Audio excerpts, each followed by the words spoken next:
AFC নারী Asian cup বাছাইয়ে শতভাগ জয় নিয়ে শেষ করল বাংলাদেশ। নিজেদের লাস্ট ম্যাচে তুর্কমেনিস্তানকে ৭-০ গোলে হারিয়েছে বাংলার বাঘিনীরা।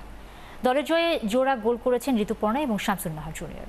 একটি করে গোল এসেছে স্বপ্না রানী, মনিকা চাকমা এবং তহুরার পা থেকে। বাংলাদেশের দাপুটে পারফরমেন্সের বিস্তারিত পার্থ বণিকের রিপোর্টে। সানবিট সব দিবে সামাল। সানবিট ম্যাজিক প্রেস ডিশওয়াশিং এর মাথা ঘোরানো সলিউশন। ইয়াঙ্গুনে একই অবস্থা। ১৭ মিনিটে তুর্কমেনিস্তানের জালে গোল ৫-৫টা। এ দেখে আরেক কাণ্ড, তুর্কমেনিস্তানের কোচ ১৯ মিনিটেই ওদের কিপারকে উঠিয়ে নিল। কিছুক্ষণ বাদে আবার মাঠের ফুটবলে না পেরে শামসুন নাহারের জার্সি ধরে টানাটানি। বাংলার বাঘিনীদের থামাতে তুর্কমেনিস্তান হয়তো ভালো কোনো বিকল্প খুঁজে পায়নি। এভাবেই তুর্কমেনিস্তানের বুকে ভয় ধরিয়ে নারী এশিয়ান কাপ বাছাই পর্ব শেষ করল বাংলাদেশ। Score line ৭-০। শুধু এই ম্যাচই না, বাছাই পর্বের ৩ ম্যাচের ৩টাতেই জয়। এশিয়ান কাপের মূল পর্বে প্রতিপক্ষদের আগাম গর্জন শুনিয়ে রাখল ঋতুপর্ণারা। এদিন ম্যাচের চতুর্থ মিনিটেই গোলের খাতা খোলে বাংলাদেশ। তহুরার পাসে ডি বক্সের বাইরে থেকে দূরপাল্লার শটে বাংলাদেশকে এগিয়ে দেন স্বপ্না রানী। ২ মিনিট বাদেই লিড ২-০-তে নিয়ে যান শামসুন নাহার জুনিয়র। ডি বক্সের ভেতর জটলা থেকে দারুণ ফিনিশিংয়ে গোল উদযাপনে মাতেন এই ফরওয়ার্ড। নিজের গোল সংখ্যা ডাবল করতে সময় নেননি শামসুন নাহার। ১৩ মিনিটেই শামসুন নাহার সিনিয়রের ক্রসে বাংলাদেশের স্কোর লাইন নিয়ে যান ৩-০-তে।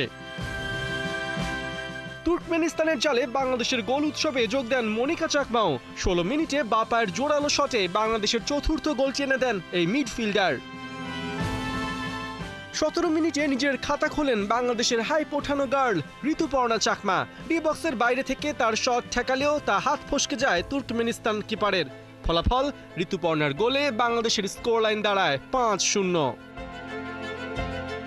১৭ মিনিটে ৫ গোল হজম করার পরই মাঠে নজিরবিহীন ঘটনার জন্ম দেন তুর্কমেনিস্তান কোচ বরিস বরোভিক। আনেন কিপারে বদল। তবে কিপার বদলালেই কি বাংলার বাঘিনীদের থামানো যায়? মোটেও না। উল্টো ২ মিনিট বাদেই ঋতুপর্ণার ক্রসে তহুরার গোল, ম্যাচের স্কোর বেড়ে দাঁড়ায় ৬-০।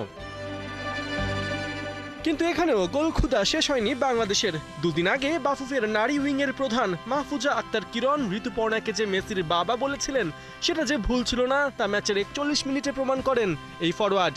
ডি বক্সের বাইরে থেকে বাঁ পায়ের দূরপাল্লার শটে কিপারের মাথার উপর দিয়ে বল জালে জড়ান। ফলাফল, ঋতুর দ্বিতীয় গোলে বাংলাদেশের লিড ৭-০। এই ব্যবধান রেখেই প্রথমার্ধ শেষ করে বাংলাদেশ। বিরতি থেকে ফিরে নিজেদের ডিফেন্স গুছিয়ে আনে তুর্কমেনিস্তান। এদিকে বাংলাদেশও ৭ গোল দিয়ে দলে আনে বেশ কিছু পরিবর্তন। তাই গোটা সময় আর কোনো গোল না হলেও ম্যাচের নিয়ন্ত্রণ রেখেই দারুণ জয়ে মাঠ ছাড়ে বাংলাদেশ।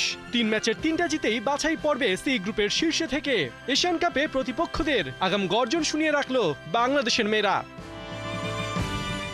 পার্থ বণিক, ৭১।